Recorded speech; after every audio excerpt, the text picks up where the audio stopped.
Shalom. First and foremost, I want to give all praises, honor, and glory to Yahweh, Bahasham, Yahweh Shai, Bahasham, Brachah Kodash. Double honors to the elders and the apostles of Great Millstone, and peace and blessings to the elect. And today we're going to go into the book of Job, the 39th chapter.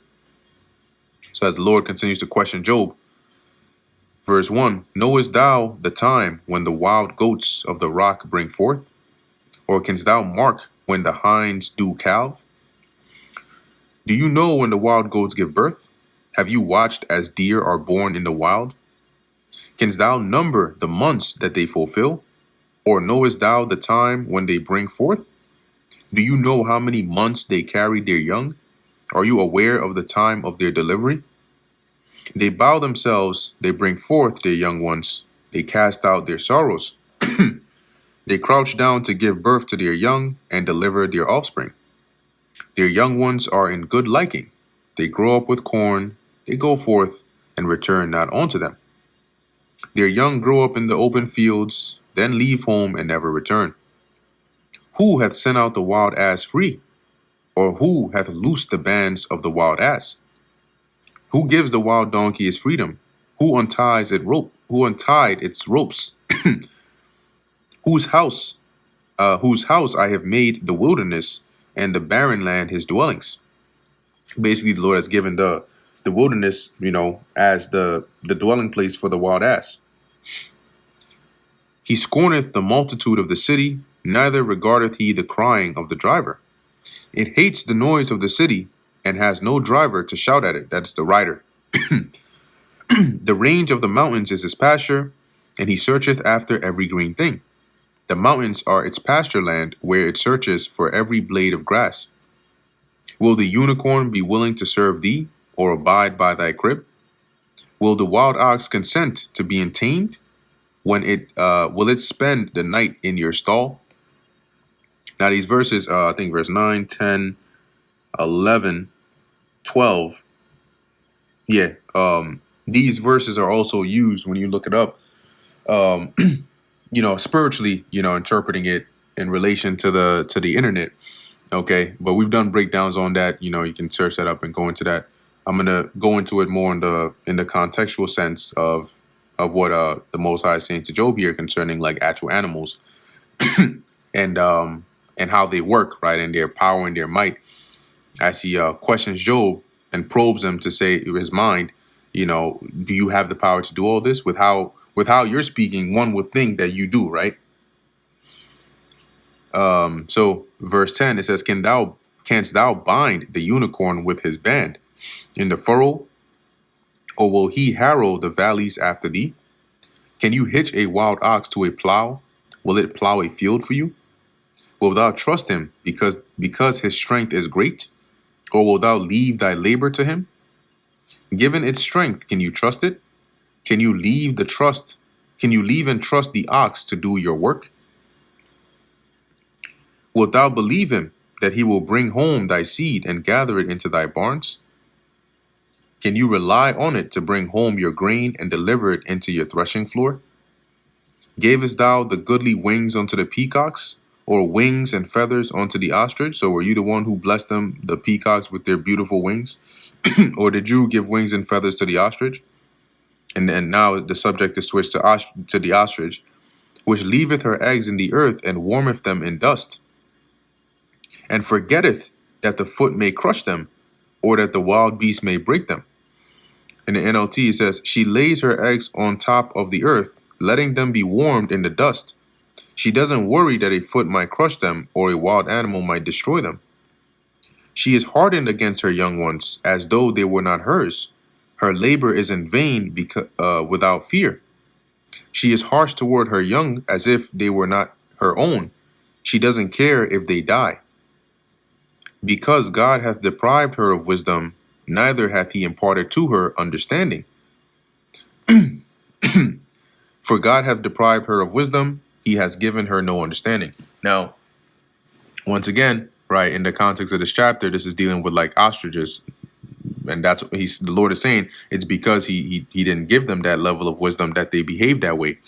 But we also, once again, when you can use Job 39 and 17 out of context in reference to these women, right, and how they behave, because you can even see some like even if you look at our women today, it's not a beautiful thing to speak about, but hey, it is the truth, right? At least the ones that are destroyed, they behave in like manner. Okay, and when you look at, because what's going on here, the Lord is describing the behavior of the ostrich, which to us it is a bit irrational, right? You would think, like, why is it so careless concerning its young ones and its children? Isn't that contrary to what a mother would do? And here the Lord is saying it's because he deprived her of wisdom and didn't impart to her understanding. So the reason you can apply it now to women today is because they behave similarly in an irrational manner, right? Ones that even claim to be mothers, and yet the way they move and how they feign themselves to be mothers and taking care of their children, it's irrational, right? It's like a wild ostrich that doesn't care for her kids. And so you can see that they do that as well because the Lord has deprived them of that wisdom. Okay, not that they just go around as airheads, but they're just certain levels of wisdom that the Lord hasn't imparted onto them, just generally as well. And that's why the Lord has roles for everybody, certain tasks, certain things, certain ways. The Lord has designed men and women to be different. He gives them different responsibilities according to how they've been designed. So anyway, continuing verse 18, what time she lifted up herself on high, she scorneth the horse and his rider. It says, but whenever she jumps up to run, she passes the swiftest horse and its rider. Hast thou given the horse strength? Hast thou clothed his neck with thunder? Canst thou make him afraid as a grasshopper? When you go into that word afraid, it's to one of the definitions there is to cause to leap or jump. So it's saying here, were you the one who gave the horse his strength? Or did you clothe it, its neck, that thunder? When you go into that in the Hebrew, it's mane. Okay, the horse's mane. So can you make him afraid as a grasshopper? Can you make the horse hop like a grasshopper? The glory of his nostrils is terrible. NLT verse 20, did you give it the ability to leap like a locust?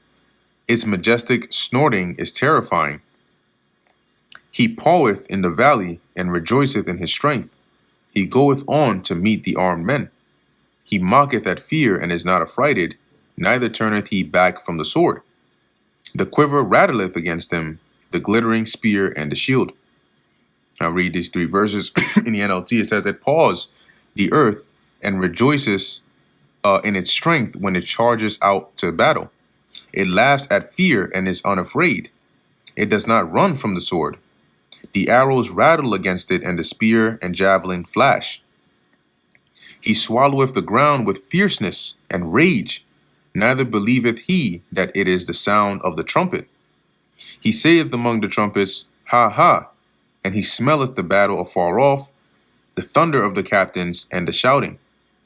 It paws the ground fiercely and rushes forward into battle when the ram's horn blows. It snorts at the sound of the horn. It senses the battle in the distance. It quivers at the captain's command and the noise of battle. Doth the hawk fly by thy wisdom? So is it your wisdom? Did you give the hawk wisdom to fly and stretch her wings toward the south? Doth the eagle mount up at thy command and make her nest on high? She dwelleth and abideth on the rock, upon the crag of the rock, which is a pointy part of the rock, and the strong place. From thence she seeketh the prey. That's what eagles do, right? They stalk their prey from above, and then eventually they swoop down. And her eyes behold afar off. Her young ones also suck up blood, and where the slain are, there she is. The sucking up blood is not like they turn into Dracula and then they just start drinking blood. It just is referring to like eating like a fresh kill. Okay, so basically they provide for their young ones food to eat. Okay, and where the slain are, there she is. And that brings us to the end of the book of Job, the 39th chapter. Lord willing, that was edifying to the elect. In closing, I want to give all praises, honor, and glory to Yahweh, Bahasham, Yahushai, Bahasham, Brachah, Kodash. Until next time, Shalom.